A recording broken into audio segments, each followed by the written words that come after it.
Olá pessoal! Hoje nós vamos dar início a uma série de vídeos sobre o sistema reprodutor masculino. Neste primeiro, nós vamos falar sobre o testículo.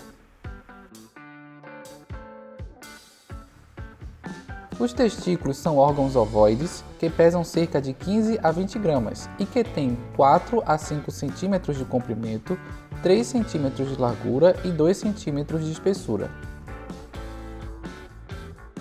Eles se localizam fora da cavidade abdominal em um saco de pele, o escroto, e são suspensos pelo cordão espermático.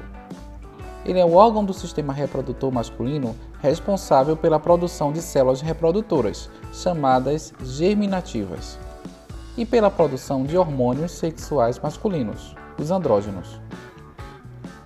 Os testículos são envolvidos por uma cápsula de tecido conjuntivo denso, a túnica albugínea. Há um espessamento na parte dorsal do testículo, do qual partem septos fibrosos que penetram no testículo e o dividem em aproximadamente 250 compartimentos piramidais, chamados lóbulos testiculares. Cada lóbulo é ocupado por 1 a 4 túbulos seminíferos que são envolvidos por tecido conjuntivo frouxo, rico em vasos e nervos e em células intersticiais, também chamadas de células de Leydig. Os túbulos produzem os espermatozoides, enquanto as células intersticiais secretam o hormônio andrógeno testicular, a testosterona. Cada túbulo do lóbulo forma uma alça e, graças ao seu comprimento considerável, é muito contorcido. As extremidades das alças estão localizadas perto do mediastino do testículo, onde assumem um curso reto curto. Esta parte do túbulo seminífero é chamada de túbulo reto. Ele então se torna contínuo com a rede do testículo, um sistema de canais no mediastino. Os testículos se desenvolvem na cavidade abdominal durante o desenvolvimento fetal. No entanto, há a migração dos mesmos para a bolsa escrotal. Esses testículos ficam suspensos no cordão espermático dentro da bolsa escrotal. Ao migrar para a bolsa, há um arraste do folheto do peritônio, a túnica vaginal, que é dividida em exterior e interior. A bolsa escrotal tem um importante papel na regulação da temperatura dos testículos, a fim de deixá-la inferior à da cavidade abdominal.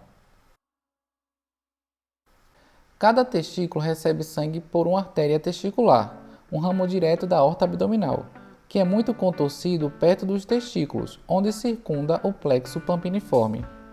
Este plexo transporta o sangue dos testículos para as veias abdominais. Este arranjo permite a troca entre os vasos sanguíneos e ajuda a manter os testículos a uma temperatura mais baixa.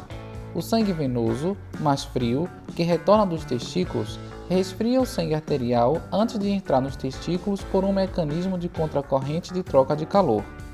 Além disso, o músculo cremaster responde a alterações na temperatura ambiente. Os túbulos seminíferos consistem em um epitélio germinativo circundado por uma túnica própria. No testículo, há a presença de 250 a 1000 túbulos com 30 a 70 centímetros de comprimento e 150 a 200 micrômetros de diâmetro cada.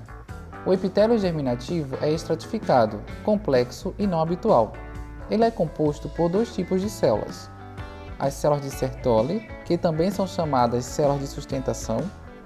Elas não se replicam na puberdade, são colunares altas e conferem organização estrutural aos túbulos. E as células germinativas, que regularmente se replicam e se diferenciam nos espermatozoides maduros. Elas são derivadas das células germinativas primordiais oriundas do saco vitelino.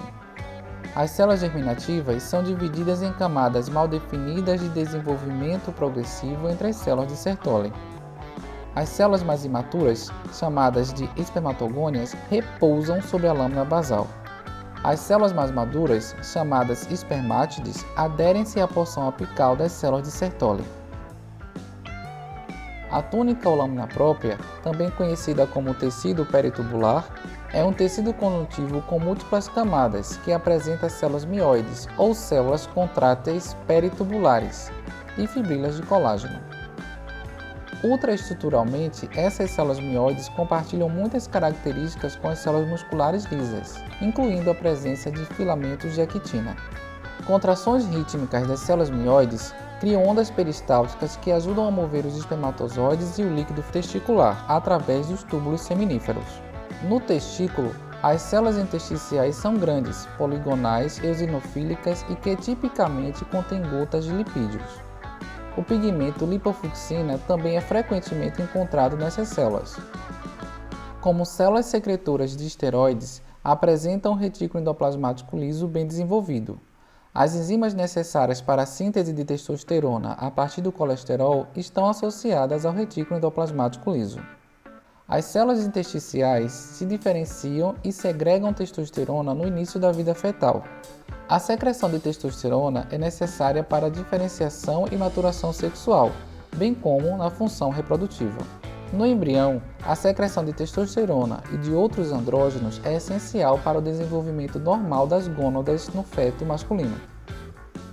Na puberdade, a secreção de testosterona é essencial para o início da produção dos espermatozoides, secreção das glândulas sexuais acessórias e desenvolvimento das características sexuais secundárias masculinas. No adulto, a secreção de testosterona é essencial para a manutenção da produção de espermatozoides, das características sexuais secundárias e das glândulas acessórias. No próximo vídeo, iremos falar sobre o processo de produção dos espermatozoides.